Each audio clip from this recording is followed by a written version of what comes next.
आज के इस वीडियो में इतिहास से संबंधित कुछ महत्वपूर्ण क्वेश्चन लाया हूं जो बार बार कंपटीशन में पूछे जाते हैं। तो चलिए आज के इस वीडियो को शुरू करते हैं। पहला प्रश्न देखते हैं, गुरु अंगद का संबंध किससे है? गुरुमुखी लिपि से, आदि ग्रंथ से, खालसा पंथ से, गुरु का लंगर से। जो इसका सही उत्तर है वह है गुरुमुखी लिपि से। गुरु अंगद का संबंध किससे है? गुरुमुखी लिपि से है। आदि ग्रंथ की बात की जाए तो आदि ग्रंथ जो सिखों का धार्मिक ग्रंथ है जिनकी रचना गुरु अर्जुन देव ने की थी। खालसा पंथ की बात की जाए तो खालसा पंथ का जो संबंध है यह गुरु गोविंद सिंह से है, जिसकी स्थापना 1699 ईस्वी में बैसाखी के दिन हुई थी। गुरु का लंगर की बात की जाए तो गुरु का लंगर का संबंध जो है गुरु नानक से है, जो सिख संप्रदाय के संस्थापक एवं प्रथम गुरु भी हैं। अगला प्रश्न देखते हैं, बाबर का मकबरा कहाँ स्थित है? काबुल में, सिकंदरा में, लाहौर में, आगरा में। जो इसका सही उत्तर है वह है काबुल में। बाबर का मकबरा कहाँ स्थित है? तो काबुल में है। प्रारंभ में बाबर के शव को आगरा के आराम बाग में दफनाया गया, बाद में काबुल में बाबर द्वारा चुने गए स्थान पर दफनाया गया। सिकंदरा की बात की जाए तो सिकंदरा में अकबर का मकबरा स्थित है। लाहौर की बात की जाए तो लाहौर में जहांगीर का मकबरा स्थित है। आगरा की बात की जाए तो आगरा में शाहजहां का मकबरा स्थित है। अगला प्रश्न देखते हैं,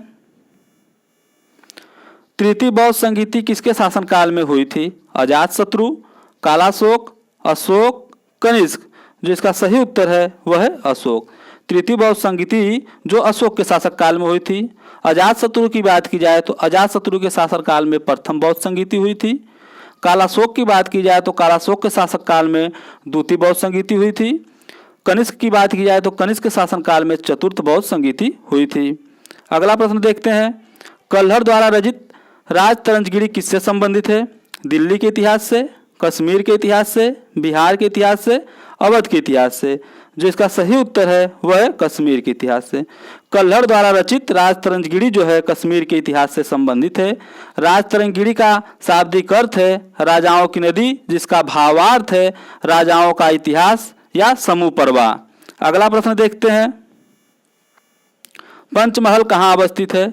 आगरा, फतेहपुर सीकरी, दिल्ली, लाहौर। जो इसका सही उत्तर है वह है फतेहपुर सीकरी। पंचमहल कहाँ स्थित है? फतेहपुर सीकरी। पंचमहल मुगल सम्राट अकबर द्वारा निर्मित एक महल है। अगला प्रश्न देखते हैं, कुतुब मीनार की 5वीं मंजिल का निर्माण किसने करवाया था? कुतुबुद्दीन ऐबक, इल्तुतमिश, फिरोज शाह तुगलक, सिकंदर लोदी। जो इसका सही उत्तर है वह है फिरोज शाह तुगलक। कुतुब मीनार की 5वीं मंजिल का निर्माण फिरोज शाह तुगलक ने किया था। फिरोज शाह तुगलक ने ही 4थी मंजिल का भी निर्माण किया था कुतुब मीनार के। कुतुबुद्दीन ऐबक की बात की जाए तो कुतुबुद्दीन ऐबक जो है कुतुब मीनार की नींव डलवाई थी। इल्तुतमिश की बात की जाए तो इल्तुतमिश जो है कुतुब मीनार के कार्य को पूरा करवाया था और 3री मंजिल तक बनवाया था। अगला प्रश्न देखते हैं, यात्रियों में राजकुमार कहा जाता है? Niccolo Conti, Xuanzang, Ibn Battuta, Deimachus. जो इसका सही उत्तर है वह है वैनसांग। यात्रियों में राजकुमार कहा जाता है वैनसांग को कहा जाता है। वैनसांग चीनी बौद्ध यात्री था। यह हर्षवर्धन के शासनकाल में भारत आया था। वैनसांग ने प्रसिद्ध पुस्तक सी यूकी की रचना की थी। निकोलो कांटी की बात की जाए तो यह इटली का यात्री था जो विजयनगर की साम्राज्य को देखने के लिए देवराय प्रथम के शासनकाल में भारत आया था। इब्न बतूता की बात की जाए तो यह मोरक्को का यात्री था जो मोहम्मद बिन तुगलक के शासनकाल में भारत आया था।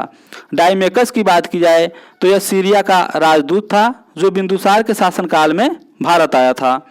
अगला प्रश्न देखते हैं, मुमताज महल का मूल नाम क्या था? जगत गोसाई, अर्जुमंद बानो बेगम, हमीदा बानो बेगम, मेहरुनिसा। जो इसका सही उत्तर है वह है अर्जुमंद बानो बेगम। मुमताज महल का मूल नाम जो है अर्जुमंद बानो बेगम था। जगत गोसाई की बात की जाए तो जगत गोसाई जो है शाहजहां के माँ का नाम था। हमीदा बानो बेगम की बात की जाए तो हमीदा बानो बेगम जो है अकबर की माँ का नाम था। मेहरुनिसा की बात की जाए तो मेहरुनिसा जो है यह नूरजहां के बचपन का नाम था। अगला प्रश्न देखते हैं, निम्न नामों में से उसे चिन्हित कीजिए कि जो हुमायूं के भाइयों में से नहीं है। कामरान, उस्मान, अस्करी, हिंदाल।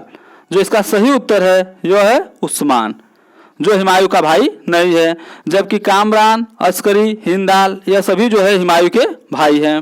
अगला प्रश्न देखते हैं, नालंदा विश्वविद्यालय की स्थापना किसने की थी? अशोक, चंद्रगुप्त द्वितीय, हर्षवर्धन, कुमारगुप्त। जो इसका सही उत्तर है वह है कुमारगुप्त। नालंदा विश्वविद्यालय की स्थापना किसने किया था? कुमारगुप्त ने किया था। नालंदा विश्वविद्यालय की बात की जाए तो यह बिहार के नालंदा जिले में बना दुनिया का सबसे प्राचीन विश्वविद्यालय है, जो 450 ईस्वी में इसकी स्थापना हुई थी। लेकिन 12वीं शताब्दी में बख्तियार खिलजी ने नालंदा विश्वविद्यालय को तहस नहस कर दिया था। अगला प्रश्न देखते हैं।